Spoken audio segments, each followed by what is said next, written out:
guys, nagluluto ako ng kalabasang ginataan as usual, my favorite ginataang kalabasa na may sitaw at may kamote guys. Ito oh, kamote.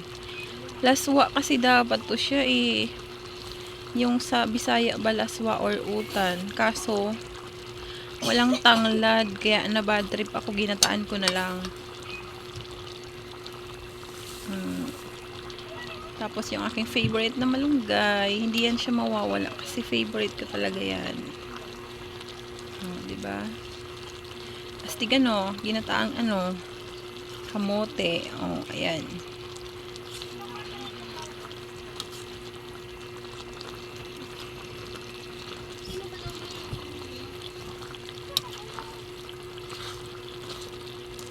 Oh, diba?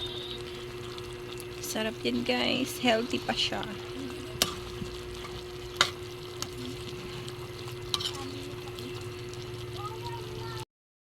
Ayan na guys. Kain na tayo. Dinner.